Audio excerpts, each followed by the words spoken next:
There you go. All right. Hi, everyone. Welcome to the next CPPC seminar.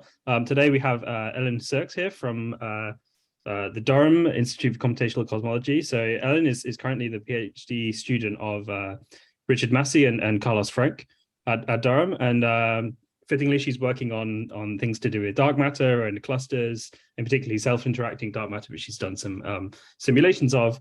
Now, Ellen should be notable for this audience because she has accepted offer to join us here in Sydney as one of our new Dark Matter Centre funded postdocs. So along with Tarak, who we heard a seminar from a couple of weeks ago, Ellen will also be joining us. So this is a good opportunity to meet Ellen and learn about her work. So thanks, Ellen, for giving this seminar, and I'll pass it over to you. Sure. Well, thank you very much. And thanks everyone for coming and for having me. This is really exciting to meet all of you. So I'm going to tell you about a project that I kind of did during like the second and third year of my PhD, and that I finished off kind of at the beginning of this year. So like it was said, my supervisors for this project were Richard Massey and Carlos Frank, but I've also worked a lot with Kyle Oman and Andrew Robertson, who used to both be at Durham, but Andrew has now moved on to MIT. And this project was about the effect of self-interacting dark matter on the stripping of mass of galaxies that are accreted onto clusters. And depending on how fast I do this at the end, if there's some time left, I'll tell you about some other work I did on a new upcoming telescope. But first things first, some background. As I'm sure you all know, the standard model of cosmology is lambda CDM. And lambda CDM has three major components. First, a cosmological constant lambda associated with dark energy, which causes the accelerated expansion of space. Cold dark matter, which from now on I'll refer to as CDM, where the cold here refers to the fact that the dark matter moves slowly relative to the speed of light. And this becomes important later, but the dark matter of this model is collisionless, meaning it only interacts with other dark matter particles through the gravitational force. And of course, ordinary matter. And I just included a little pie chart of the energy distribution in the universe. And as you can see, dark matter is by far, in terms of matter, the dominant component. So in the lambda CDM model, structure growth is hierarchical, meaning small gravitationally bound structures form first. And by accreting gas and dark matter, they form bigger structures such as galaxies, which in turn can form galaxy groups, which in turn can form clusters of galaxies, and finally superclusters. So the gravitational evolution of lambda CDM gives rise to a population of dark matter halos, which in turn can then contain a population of sub-dark matter halos. And in this picture, galaxies form at the center of these dark matter halos and subhalos, which I've just shown a little graphic of this on the right, where you have a really big dark matter halo in blue, with some smaller dark matter subhalos also in blue, sort of scattered around in it, and a big spiral galaxy has formed at the center of it. So the properties of these galaxies are expected to tightly couple to the depth of the potential of the halo they reside in, or in other words, properties such as stellar mass and luminosity are expected to tightly couple to the halo mass. So understanding the relationship between these two properties is a very powerful tool in constraining processes related to galaxy formation. And a property that's often studied, and which I will mention a bit later as well, is the stellar to halo mass relation, which, as the name kind of suggests, is the ratio of stellar mass to the total halo mass of the halo it resides in. So sort of the highest level of this hierarchy is represented by galaxy clusters, which are the largest gravitationally bound objects in the universe. And they contain from about 100 to 1,000 galaxies. And as I said before, galaxy clusters don't form as is, they grow by accreting either groups of galaxies or isolated field galaxies. And I've just sort of included an example of a simulated galaxy cluster from the Sea Eagle simulation on the left here. And Sea Eagle is actually the simulation I've used for this project, so I'll talk about it in a bit more detail in a second. And as you can see, there's a big bright galaxy in the center with some smaller satellites around it. And here red sort of indicates the distribution of gas around these galaxies. Studies of the local universe have shown that in these very high density environments, galaxies are mainly red passive ellipticals. And various mechanisms have been identified that can have an effect on galaxies as they fall into galaxy clusters. So gas can get ram pressure stripped, causing all of the galactic gas, or sometimes all of the galactic gas, to be removed and the star formation of a galaxy to be quenched. Frequent interactions with other galaxies called harassment can disrupt a spiral galaxy into an elliptical galaxy, and a lot of mergers could possibly favor the survival of more massive galaxies. Interactions between the dark matter as well is also thought to drive the evolution of galaxies that fall into these clusters. For example,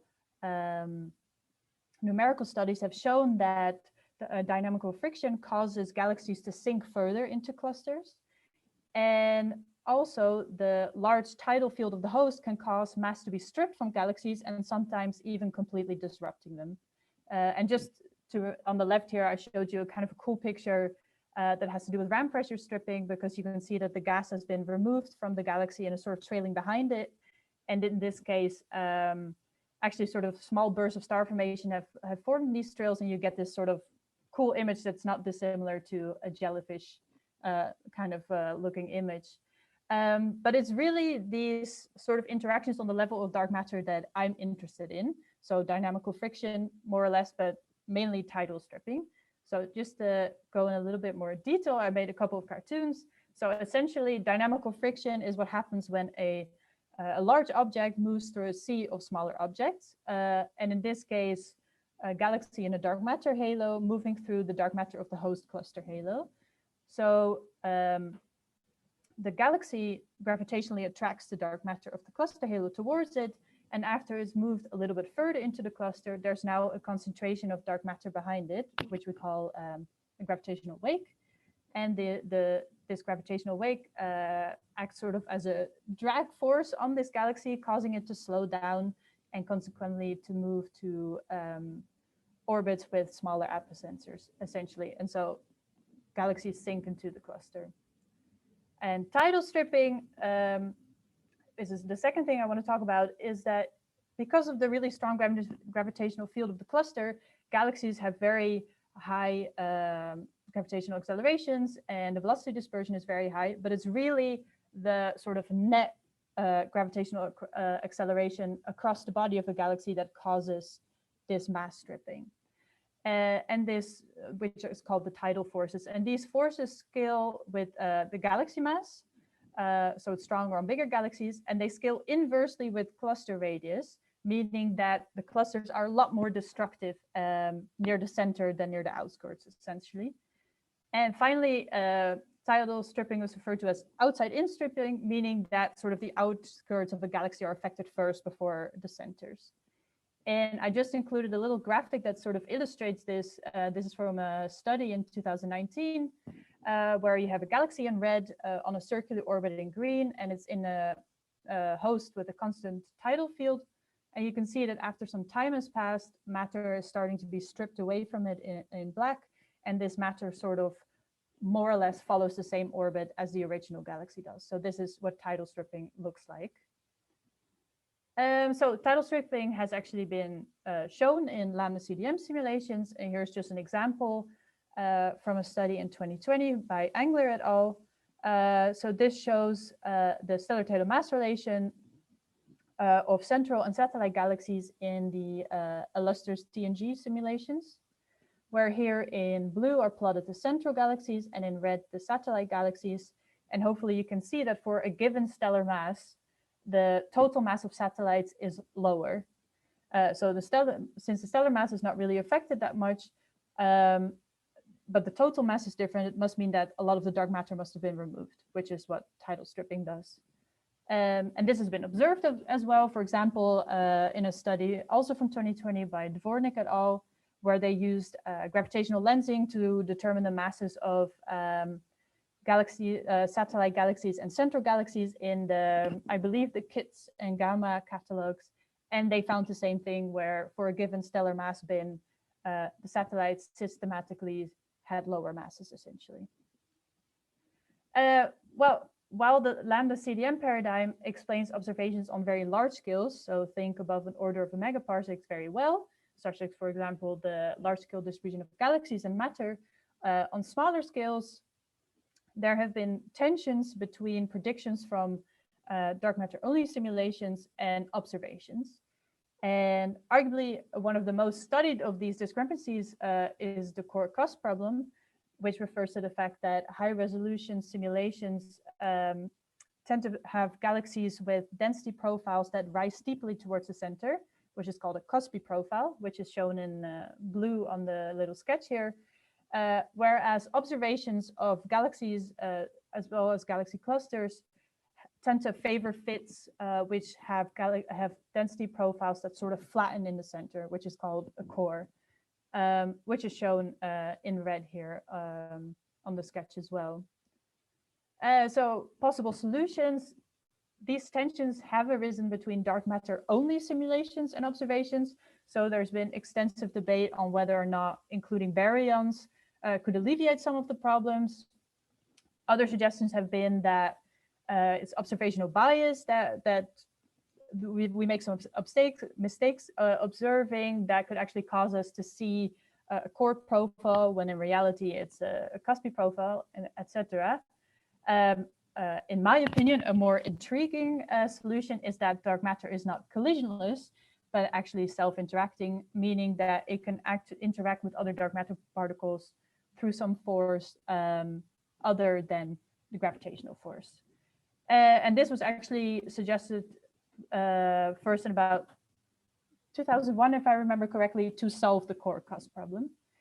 And essentially, the idea of these dark matter self-interactions would be that these particles can scatter elastically off of each other at astrophysically interesting rates, where the interaction rate here is given by the formula on the left. And so this interaction rate would depend on the local dark matter density, on the velocity of the particles, and on the cross-section, which is a measure of the probability of an interaction occurring. And really sort of a quick back of the envelope calculation, if you want about one interaction per particle per Hubble time, which is about 14 billion years, you're looking at a cross-section of about 1 centimeter squared per gram. And one interaction seems very small, of course, but obviously there's so much dark matter that even though these interactions are rare, in the end you end up with many, many interactions. So just to get back to this core cost problem, as I said, SIDM was first suggested because it could possibly solve this problem.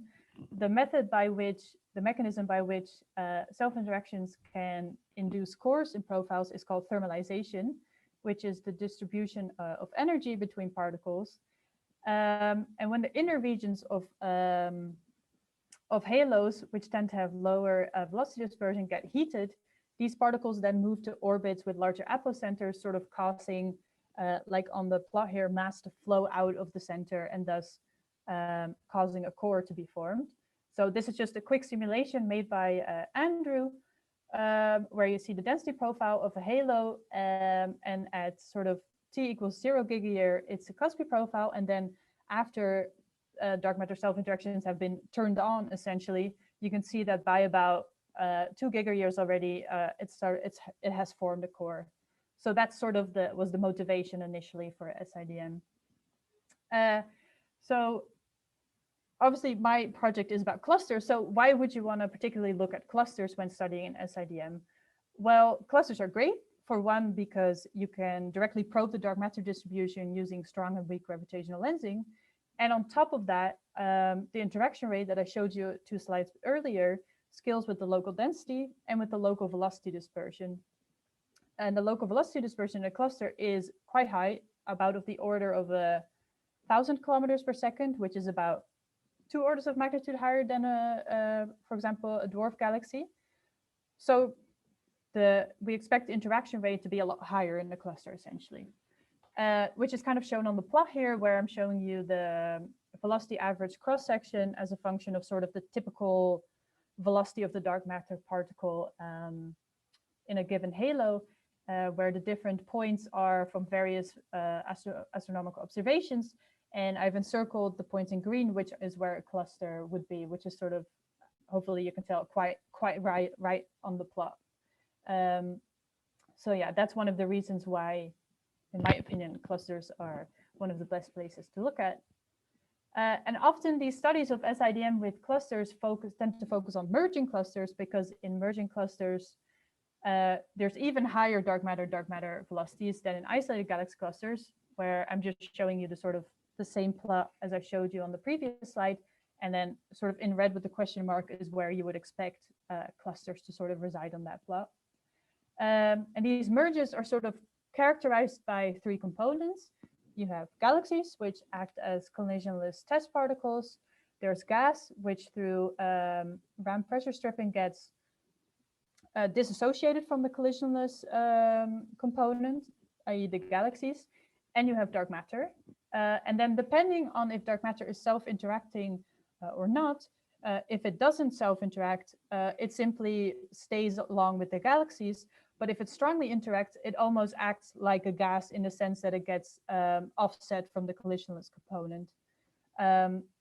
So one way to sort of constrain the dark matter cross-section is to look at these offsets between the three components, essentially. So just to illustrate this, I have a really quick video that made by Andrew, which simulates the bullet cluster, which is one of the most famous observational examples of merging clusters in lambda CDM. And I hope everybody can see this. So pink is the gas, blue dark matter, yellow galaxies. And you can see as these things merge, the gas gets disassociated and lags behind, while the dark matter sort of stays with the galaxies in yellow. Which is what you expect in cold dark matter. But on the right, this little schematic is more or less what you would expect if the cross-section was not zero. So now I've talked a lot about merging clusters, which is actually what my current project is about. But one of the sort of cons of working with merging clusters is that observationally, there's a very small sample. So doing sort of a statistical analysis is quite hard, whereas there are loads and loads of isolated galaxy clusters. So that's sort of our motivation for looking at individual galaxy clusters. There have also been many studies of SIDM with just isolated galaxy clusters. So I've just included a couple, certainly not all of them, and sort of some of the constraints that they made. So on the left, in 2012, Russia et al., they studied sort of the core sizes of simulated and observed galaxies and galaxy clusters, and they constrained the cross-section using that, because a bigger cross-section would have a larger effect on the internal structure of the dark matter. So by comparing, you can constrain the cross-section. Also in 2012, Peter et al. Looked at the halo shape, because aside from redistributing energy, dark matter interactions also cause the orbits of particles to be changed, which in turn causes velocity distributions to be more isotropic, which in turn causes sort of the shapes of these halo to be more spherical. So again, by comparing simulation observations and the ellipticities of these halo, you can constrain the cross-section as well. Another way of doing this would be to look at strong lensing of clusters, where sort of the position of radial arcs and their morphology are all affected by the internal structure of the lens. So by looking at this and comparing with CDM and SIDM simulated clusters, you can also constrain the cross-section. And there have been many more studies other than these three I mentioned here. But in my project, I'm looking at something different than these three. I want to look at something called subhalo evaporation. So in a lambda SIDM universe, you would expect galaxies that fall into clusters to experience all the same environmental effects as in a lambda CDM universe. So ramp pressure stripping, harassment, and more importantly for my project, dynamical friction and tidal stripping. However, there can now be additional interactions between the dark matter in the subhalo of the galaxy and between the dark matter of the cluster. And these interactions can actually cause the dark matter to be scattered out of the subhalo, causing there to be an additional mass loss on top of sort of the mass loss from mass stripping or tidal stripping, so to speak. and I just, I like making cartoons, so I made another one. So you have a galaxy in a subhalo, dark matter subhalo in blue, moving through the cluster dark matter. And at some point, one of the dark matter particles in the galaxies encounters a dark matter particle of the cluster. And this sort of interaction causes this dark matter particle to be scattered out, leaving the subhalo with less mass than it originally had. So the question is, as I mentioned before, the stellar to halo mass relation is a property that's often studied. So how would that affect, so how would dark matter self-interaction affect this relation essentially? So to that end, I made this little sketch, which some of you might recognize as the XKCD sort of style. Essentially, in a lambda CDM universe and a lambda SIDM verse, in terms of mass loss, I wouldn't expect any difference in the field because there's no galaxy falling into a cluster, there's no tidal mass stripping, so there's no additional interactions with the dark matter of the subhalo with some other dark matter halo. So in the field, I would expect the stellar to halo mass relation to be very similar between CDM and SIDM. If we then move to a CDM cluster, I expect there to be tidal stripping. So this whole relation, because now the halo mass is decreased while the stellar mass remains more or less the same, this whole relation moves towards the left on this plot. And then in an SIDM cluster, I expect tidal stripping to occur. But on top of that, due to self-interaction, I expect some subhalo evaporation to occur and have this whole relation move even further to left. So that sort of brings me to my project. What I wanted to do is compare the dark matter loss of subhalos in cosmological simulations of clusters run with CDM physics and SIDM physics, and maybe see, is there a difference between the evolution of these galaxies in these clusters? And if so, can we come up with an observational test that could possibly constrain the cross-section of SIDM? And for this, I used 4 sets of simulations. For galaxies in clusters, I used the cluster ego simulations, which are cosmological hydrodynamical zoom simulations of about 30 clusters in the mass range, see if I can remember this correctly, 10 to the 14 to 10 to the 15.4 solar masses. And the great thing about these simulations is that Andrew actually reran 2 of these clusters with SIDM physics. And these 2 runs sort of started with the same initial conditions, meaning that I can actually directly compare galaxies between these 2 versions of a single cluster and directly compare their evolution, essentially.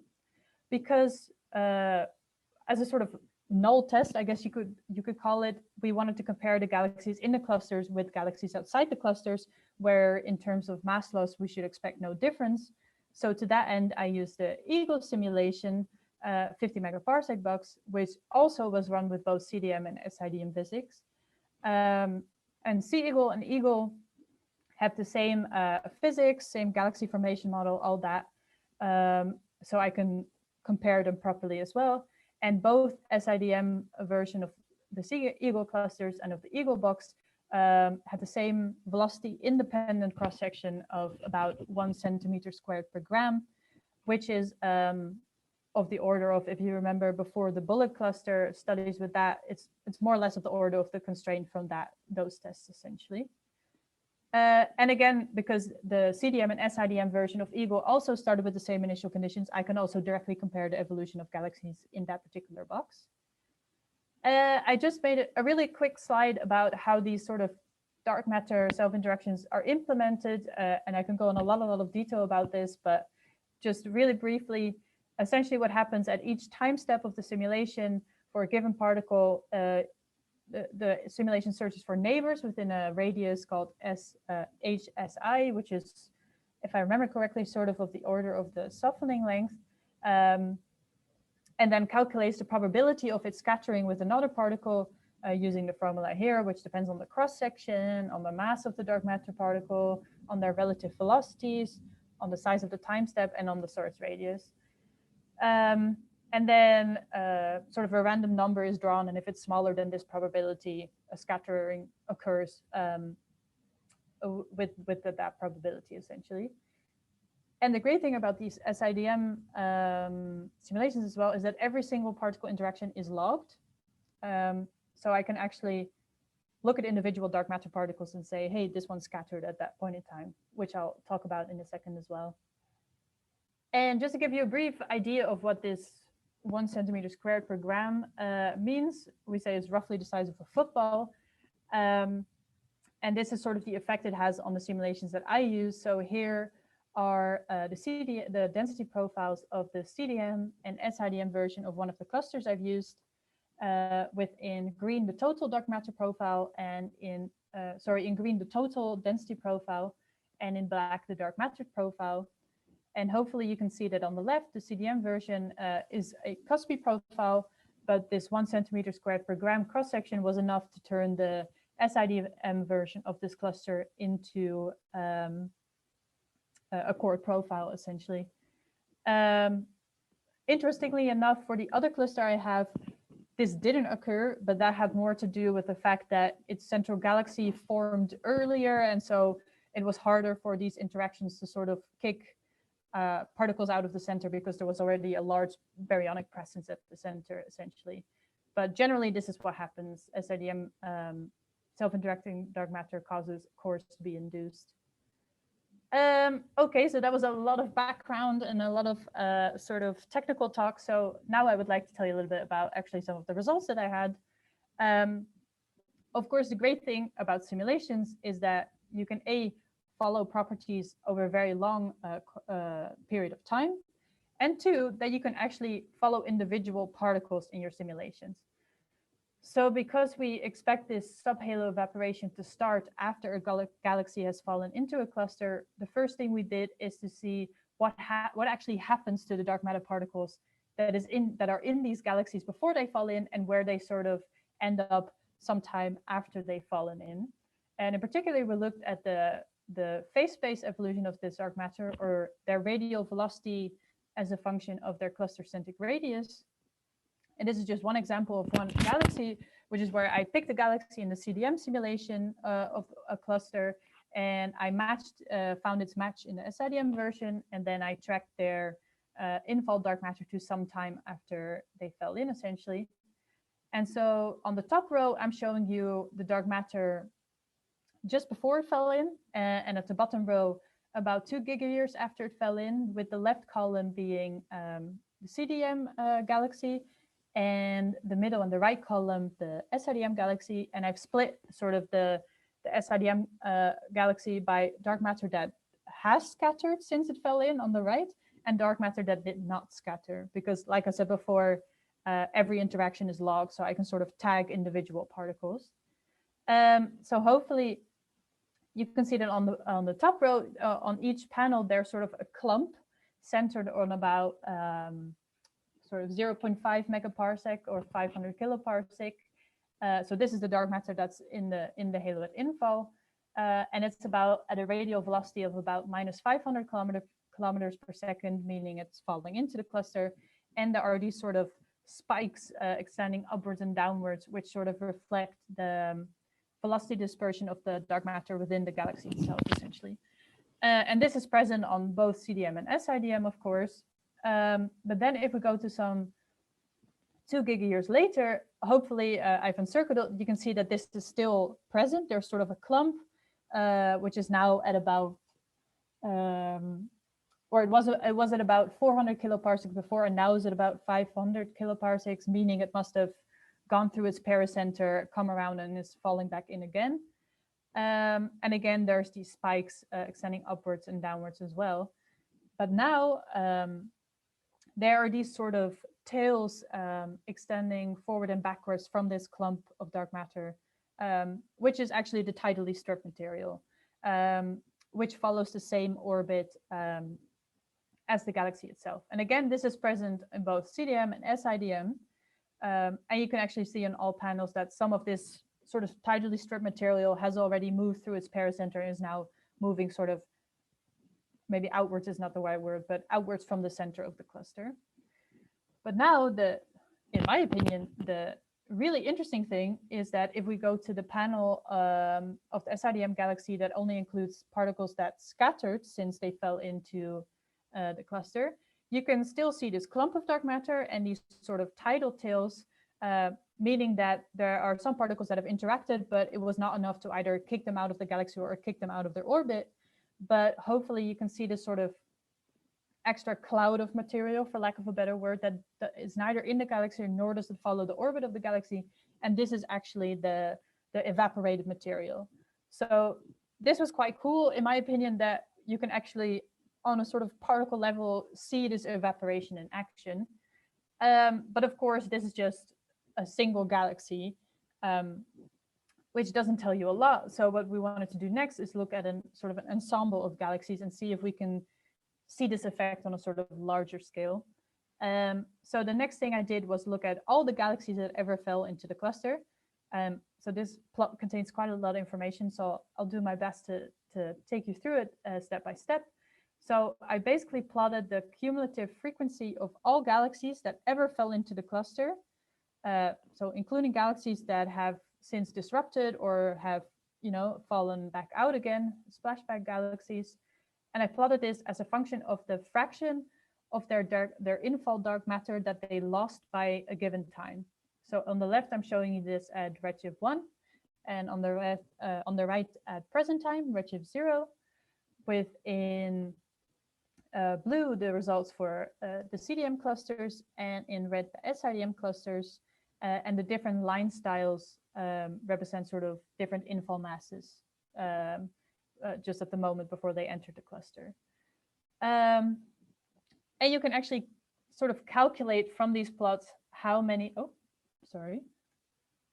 how many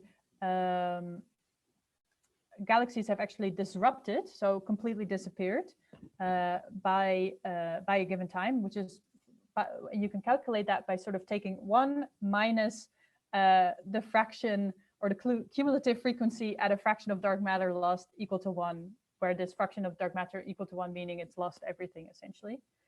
So hopefully with that information, you can see that on the left, not about at a redshift of about 1, already all the SIDM lines are sort of slightly below the CDM blue lines, which at least I always find it difficult to sort of keep this in my head, but for a given fraction of dark matter lost, a larger fraction of the SIDM galaxies have lost more than that fraction, is essentially what that means. And you can see that this effect has become even bigger by redshift 0, where now there's quite a big difference, especially between the sort of the lower infall masses and the higher infall masses. And actually, if you calculate how many galaxies have disrupted, I think, if I remember correctly, about 15% of the CDM galaxies have disrupted, whereas about 33% of the SIDM galaxies have disrupted. So quite a bit effect in my opinion. So we've seen now that galaxies, SIDM galaxies tend to disrupt more than CDM galaxies, and they have lost a lot more mass, which of course is what causes this disruption in the first place. So that was quite exciting to see that on sort of on such a large ensemble of galaxies. We also really briefly looked at the orbits of these galaxies, because like I said, dynamical friction depends on the mass of the galaxy. So we thought perhaps if SIDM galaxies lose more mass more quickly, that could somehow be affected. But we actually did not find any difference, which is sort of shown here, where on the bottom left, I'm showing you sort of the average mass loss of galaxies since they fell in, and on the top right, sort of their average radius since they fell in, where the top left plot sort of combines both of these. And we found that on average, their orbits were more or less the same. Again, this was a very quick look. Maybe if you would split it by infall mass, or you did a more careful comparison, you would find some differences, but we didn't find any. We found that only the mass loss of these galaxies were affected, essentially. So this is all really interesting, in my opinion. But of course, none of this, what I've just talked about, is actually observable, because it's all about following galaxies over time, following individual particles, which we obviously cannot do in an actual universe. So the next step of this project was sort of like, okay, we've seen this evaporation in action. can we actually come up with an observational test to see if we can see this at present time? And in particular, we wanted to know, what do the stellar Taylor mass relations at the redshift of 0 look like? So that's sort of the next thing we did. So again, this is quite a complicated plot, so I'll do my best to take you through it. So on the top row, I'm showing you the stellar mass as a function of halo mass, with on the left the results for the clusters and on the right for in the field. And again, blue CDM, red SIDM. So the field, to my eye at least, is nearly indistinguishable. And well, I can see that sort of the cluster relation has indeed moved to the left of the field, which is what we expected. If you remember that little sketch I did at the beginning, I personally found it very difficult to see a difference between the CDM and the SIDM cluster. I can kind of convince myself by eyeing this that the SIDM cluster has moved slightly further to the left and has a larger scatter, but of course that's not really enough to sort of constrain anything. And certainly the shapes are so comparable that it'd be really difficult to look at this and just go, oh, this is an SIDM universe. On the bottom row, however, I'm comparing sort of the total mass of these galaxies as a function of their stellar mass. And what I've done here actually is directly match all galaxies between cluster simulations that are still present at redshift 0. Where here I've plotted in pink the galaxy pairs from the clusters, and in gray from the field. And the pink solid line represents sort of the median of the cluster, and black the median of the field. And as hopefully you can see, the sort of the field median hugs 0 very closely across all stellar masses, meaning that there's no difference in total mass between the field galaxies, which again is what we expected. But hopefully you can see from this that sort of the log difference between the cluster galaxies is at about minus 0.1 dex, which roughly translates to about a 25% difference, meaning that the SIDM galaxies have lost about 25% more, which is exciting. And on the right, I'm showing you essentially the same, except now it's the log difference in the stellar to halo mass relation between these galaxies, these matched galaxies. And again, colors are the same. You can see that the field galaxies hug 0. There's now some scatter because I've introduced the stellar mass. And again, so now the spink line is above 0 because in the stellar to halo mass relation, the total mass is on the bottom of the fraction. So it's now flipped. And again, we see the same thing, that the SIDM galaxies have systematically lost more mass. I've kind of been a bit dishonest here now because I said, oh, this would be an observable, but of course, in an actual universe, we only have one universe to observe, so you can't match galaxies between universes. We only have our one. So really, the real observable that we have is just the stellar to halo mass relation as is. And what we did is we fit a relation to it, which I could talk about in more detail, but essentially this is what we got here, where on the left, I'm showing you the fits to the stellar to halo mass relation as a function of stellar mass, and on the right, the stellar to halo mass relation as a function of total mass, where the dashed lines are the field galaxies and the solid lines the cluster galaxies.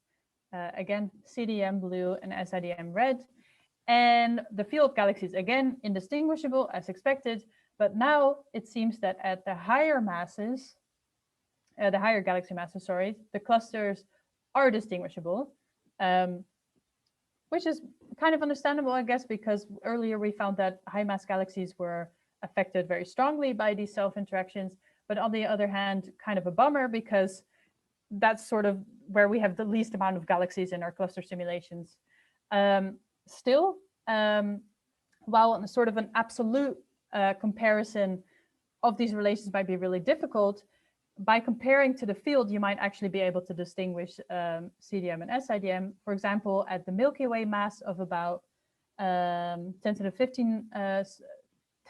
0.5 solar masses, you find that in a CDM cluster, the stellar to halo mass relation is about 8 times higher than the field, whereas in an SIDM cluster, this increases to about 13 times higher. And sort of we did a really quick calculation. If you could imagine that you could get noise-free measurements of about 32 cluster galaxies, you could potentially distinguish between these two fits at 3 sigma. And these noise-free measurements, I guess one of the best ways of doing that would be to use galaxy-galaxy gravitational lensing. Still, to get that, we would need it to get it very precisely, which maybe upcoming surveys would be able to do. So really what our sort of conclusion from this project was is that in these simulations, subhalo evaporation definitely happens when we compare individual galaxies or follow them over time. However, we found it quite difficult to sort of come up with an observable that would allow you to test this easily, for lack of a better word, but not impossible. And certainly with upcoming surveys, you could potentially do this. So in other words, they enhance mass loss. We do find differences between individual galaxies, which is not insignificant, but it would be challenging to observe. And one thing that I should mention is that the cross-section used here, which was about 1 centimeter squared per gram, is arguably already at sort of the limit of what other studies have ruled out. So realistically, observational signatures with even smaller cross-section, more realistic cross-section would be even harder to find. But I'm still optimistic for this. In the future for this project, one thing to do would be to look at more simulated clusters, because we only looked at 2. Perhaps look at other cross sections. For example, we used a velocity independent cross section, but there has been some studies that perhaps a velocity dependent cross section would be more realistic.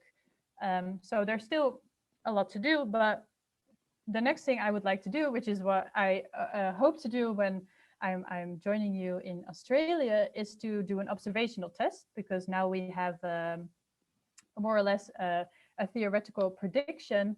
So the next thing we wish to do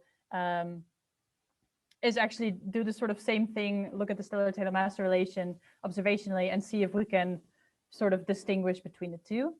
I don't know do I have some time left to talk about some other things, or have I already pushed it to?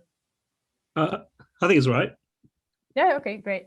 So the observational test, the sort of telescope that I would like to use for it is called the SuperBIT telescope, of which I'm also a member, and hopefully which I'll be able to take with me when I come to Sydney. So I'll just tell you a little bit about this telescope and some of the work I've done for this telescope as well. So SuperBIT stands for the Super Pressure Balloon-borne Imaging Telescope, which, as the name suggests, is a astronomical telescope that is suspended on a balloon while it's taking observations. And sort of the reason for why you'd want a balloon-borne telescope is that it's sort of a perfect marriage between a space-based telescope, in the sense that it has to look through a lot less atmosphere, so it gets way more precise data, but it's at the fraction of the cost, because you don't have to get it into space, and you can sort of replace hardware when you take it back down to Earth. And the amazing thing about SuperBIT is that it has a diffraction limited resolution of 0.25 arc seconds. So sort of at the, so it has been shown that it has near space quality data, essentially. And it intends to operate in the visible to near UV bands. So it will sort of restore the capability of optical missions in an era where a lot of future missions or current missions are focused on infrared, such as finally James WST, after Hubble dies, essentially. So I'm not saying SuperBIT will replace Hubble, but hopefully it can sort of restore some of the capability. And its main science goal is to use strong and weak lensing to map the distribution of dark matter in galaxy clusters. And so, in my opinion, would be perfect to sort of use for the observational test of the sort of theoretical work I just presented to you. So here's just a picture of SuperBIT. You can see it here in the front. There's a little balloon in the right next to it that sort of gets it to hover above the ground, and then the balloon that's all the way in the distance is the one that actually pulls it up into the atmosphere, which looks, well, not small next to the people standing next to it, but when it actually gets to float altitude, which is about 30 kilometers, it will be about the size of a football stadium, so quite a lot bigger. Balloon-borne telescopes are great. They carry one great risk with them. They could crash and you could lose all your data. So in order to mitigate the risk of total data loss, often people would like to retrieve the data mid-flight. In the case of SuperBIT, SuperBIT is expected to take about 50 gigabytes per night, so quite a lot. And a successor is already being designed that'll take about 20 times more. So unfortunately for us, satellite downloading by satellite is simply both too slow and too expensive. So we came up with this alternative called the SuperBIT data retrieval system, or the DRS, which essentially is a couple of these SD cards on a parachute that you can drop remotely, which sounds quite bizarre, but it works surprisingly well. So here are two of the back and front of the circuit board that comprises the DRS. It has an embedded computer in the form of a Raspberry Pi with SD cards that can hold up to about 5 terabytes of storage. And essentially what we do is the moment we want to release it from the telescope, we send a command. The telescope sort of drops this capsule after it has transferred all its data via Wi-Fi through this to the storage of the DRS. And then it sort of falls down, we can pick it up and get the data. And sort of the details are in this paper if anyone is interested. But of course, as you can imagine, we can't just drop stuff from the sky. People don't generally like that. There are quite a number of safety and practical requirements that have to be met. For one, we need to know where it will land. It needs to land in a place that's safe so that people don't get hurt or animals or anything like that. And we would like it to land in a place that we can actually recover it, so not a lake or a mountain or something like that. So some of the work I've done for this telescope is to write code that predicts where these parachutes will land, given sort of the time and altitude and longitude, latitude that you drop these packages. So really briefly, the way this code works is it uses weather forecasts and from sort of the atmospheric variables in these forecasts, you can calculate the descent speed of this package using the drag equation. And with this descent speed, you can calculate how long it would take this package to traverse a certain altitude. And then together with the winds in the forecast, you can then calculate how far horizontally this package would drift over a given period of time. And the code sort of continually does this until the package has reached the ground, essentially. We've actually been able to test this during one of SuperBIT's test flight 3 years ago already. Geez, this was right before COVID, where in 2019 we launched, we did a SuperBIT test flight from Canada, Timmins, Ontario, and we were able to get about 3.5 hours of science observations out of this. I just wanted to show you a couple because I like it. I don't know if you remember, but at that time the comet Borisov was very close, was visible from Earth. So we made this sort of GIF of tracking it through the sky. And on the right is a really beautiful image of a galaxy cluster. So unfortunately, the telescope had to come down a bit earlier than expected, so we didn't get to take as much data as we wanted, but it was successful. So here's just a really brief picture before and after. On the left, SuperBIT, beautiful, all intact. And on the right, this is sort of what it looked like after it got dragged to the forest a little bit. And it looks quite bad, but most of the harbor was intact. So people are now sort of fixing this up again. For SuperBIT's first fully operational flight next year, spring next year, from New Zealand, actually. So hopefully when I'm in Australia, I'll be able to, if there's time and all that, of course, go over and help out with that. So like I said, we actually tested the DRS. We dropped 2 capsules, one just before the telescope reached ceiling and one just before it descended. And we transferred about 1 terabyte of data onto it. And we then used the prediction software while the telescope was up there to pick sort of a perfect landing spot. Here's just a picture of these systems on the back of SuperBIT encircled in red. And it was actually really successful, in my opinion. So on the left here, sort of this picture here shows the observed trajectory of the first capsule in yellow and the predicted trajectory in red. whereas the circles represent sort of the 1, 2, 3 sigma prediction. And hopefully you can see that it follows the trajectory quite well. It descended from an altitude of about 30 kilometers and traveled about 40 kilometers horizontally, if I remember correctly. But the actual final deviation from the prediction was only about 600 meters. So quite happy. And the second capsule, same story. Deviation was a bit larger, about 1 kilometer, but still over a course of 30 kilometers height and 30 kilometers horizontal traversing. We thought that was still quite good. And we actually were able to successfully recover both of them. Here they are on the ground with the parachute in orange and the 2 capsules in red. And we retrieved all the data successfully. And we were really happy with it. So we're actually preparing about 8 more for the upcoming fully operational science flight in spring next year. So yeah, hopefully we can use this system and SuperBIT to actually get some data from galaxy clusters and do this project that I mentioned earlier, and do lots of other cool stuff with it. So that's sort of a summary of my work. Sorry if this was a bit disjointed, a lot of cosmology and then a lot of engineering, but I hope you enjoyed it anyway. And thank you very much for listening. Great, thank you, Ellen. Very fascinating talk. Do we have any questions, Ellen?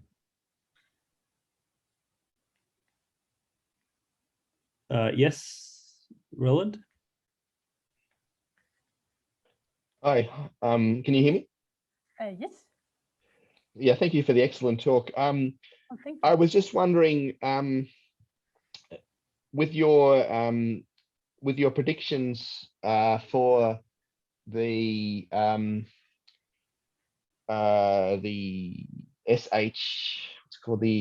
SHMR, so the stellar halo mass relation. Yeah. Yeah, I mean, I guess my question is, I mean, when you're looking for this difference, when you turn on the interaction, can you see that difference on the scale of the systematic uncertainties from the the assumptions that are baked into the the baryonic physics, the way the feedback works and things in the simulations?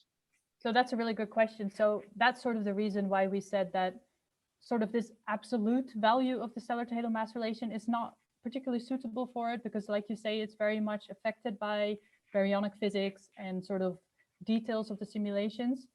But it's more the difference between the cluster and the field at a given stellar mass that we're interested in. Because this difference tends to be bigger as well, and should be, because both the field simulations and the cluster simulations should be affected by the same physics essentially. So hopefully this sort of relative difference would allow you to distinguish between the two essentially, if that makes sense. But yeah, the absolute value of it would be really hard, because I didn't show this in the talk, but I did have some other simulations as well, and there is some difference depending on what AGN feedback scheme you use and all those kind of things. Yeah. So it's the relative measurement. Yeah. Right. All right. Thank you. Who else? Hi, I have a question. So it's about the interaction search length in the simulation. Is it a coincidence that it's the same as the softening length, or is there like a reason for that choice? Oh, so I have read a little bit about this, but so the person who sort of wrote this self-interaction code, he studied it very different a lot, and he looked at sort of the effects of using different search radii. And I think it was sort of a balance between, if you have a very small radii, then obviously there's very few neighbors in your neighborhood that you can interact with, and the opposite is true if you have a very large radius, essentially. I think, if I remember correctly, it is more or less a coincidence that they're of the same order, because this was sort of the radius that he found was sort of the best balance between the two. But I would have to go through his like full technical paper to give you a 100% sure answer on that. But yeah, if I remember correctly, it was more or less a coincidence. Yeah. Okay, fair. I also have another question. It's about Eagle is it's a hydro simulation, right? Mm-hmm. So it does include baryonic feedback in the code. So is it? Can you tell how much of the cusping of the halo center is due to the coring? Sorry, the coring of the center is due to baryonic feedback, and how much is due to the self-interaction? Yeah, so there are galaxies and clusters in Eagle that have cores as well, but sort of the two density plots that I showed you, where the CDM version was cuspy and cored, that was solely due to SIDM interactions, because they have the same baryonic physics and feedback and all that, and the same initial conditions. So in that sense, it was because of self-interactions. But you are right that there are certain galaxies and halos that do have cores because of baryons. Yeah. Okay, great. Thank you. Do they have identical cores, or are they more corey because of the self-interaction? Oh, that's a good question, actually. I don't know the answer to that. I think people have looked at that. I don't know. That's a good question. I think it doesn't. I would say it doesn't happen as often with CDM that you get cores. But I wouldn't know the answer in terms of how different these density profiles were. But that's an interesting question. I'm sure that, so I talked about Andrew before. I think he probably looked at that, but I'd have to go through his papers to see. Anyone else? I might ask quickly, can you go back to this like phase space plots that you had, where you were showing like the radial velocity and then the radius? I was just a bit, maybe this is not a significant observation, but I'm curious about basically like, I guess, the velocity dispersion of the halo. It looks like it's larger in the CDM case than in the non-scattered SIDM case.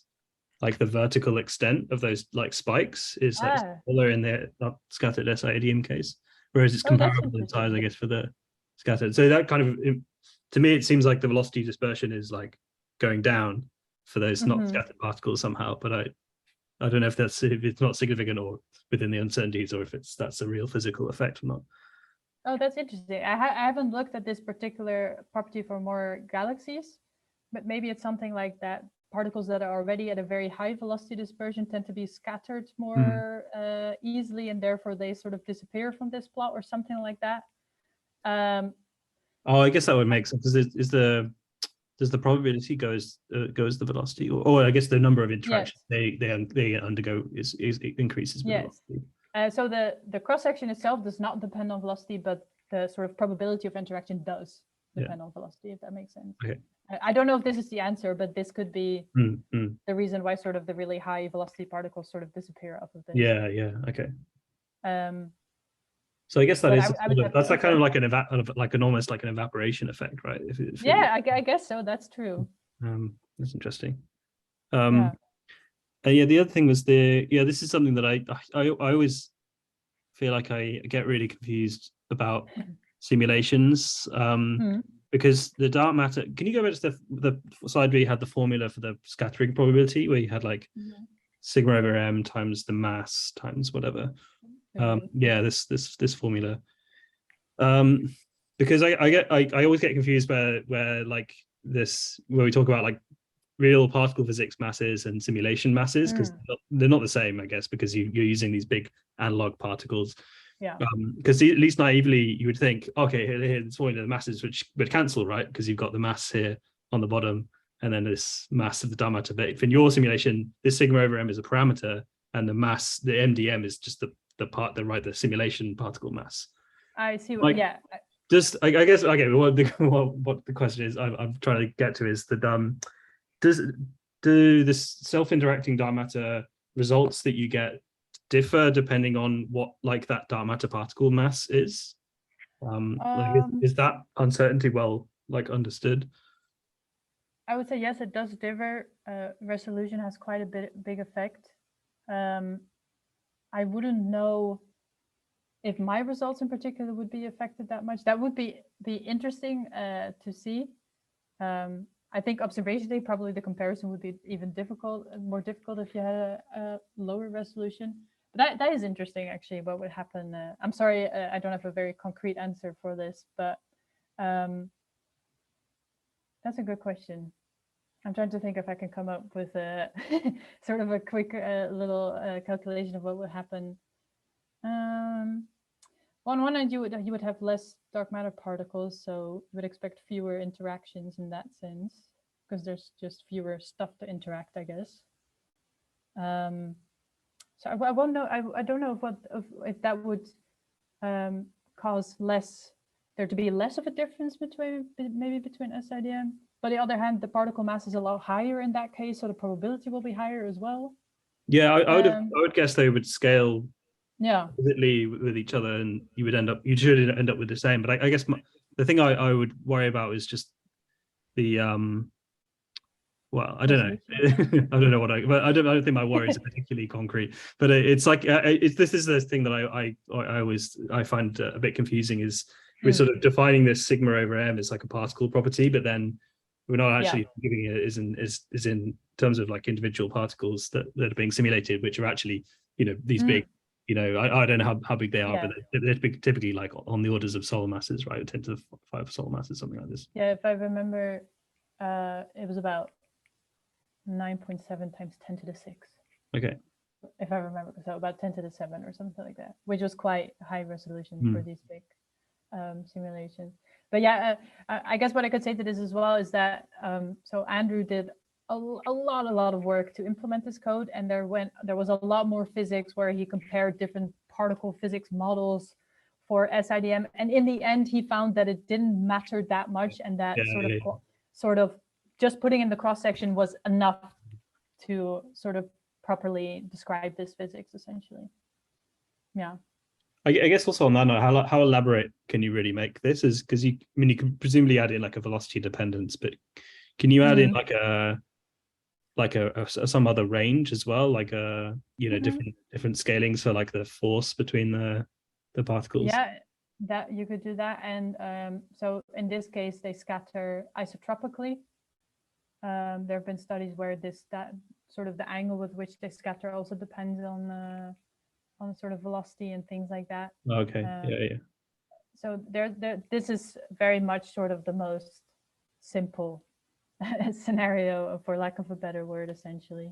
But yeah, there's way more complicated, and they scatter elastically in this as well, which I guess you could also change, and lots of things like that. Yeah. Which I think in the case of Sea Eagle and Eagle, I don't know if there exists more complicated versions of it. There might be a velocity dependent cross-section version. Yeah. And different cross-section. Sorry, did anyone want to ask another question before we have to wrap up? I just had a thought about what you said before, Kieran. So if you have like a lot of dark matter, like if you have a high resolution number of particles, then if a clump of them scatter, you could potentially get most of them cancel out and you have like a dispersion like effect.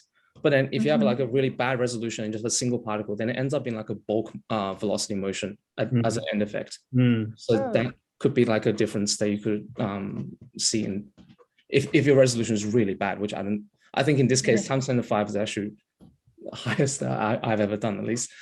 Yeah, it's quite, that's interesting. I think, yeah, that's interesting because we also expect that, when I showed this little cartoon before where sort of a cluster dark matter particle encounters a subhalo dark matter particle, sometimes you also just have that this cluster particle then sort of replaces this subhalo particle that has been scattered out. And so there's no sort of net difference in mass loss.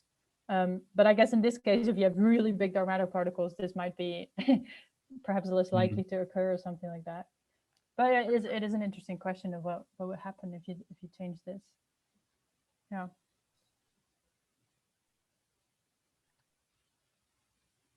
All right, I didn't see any final hands up, so I can thank Ellen again, and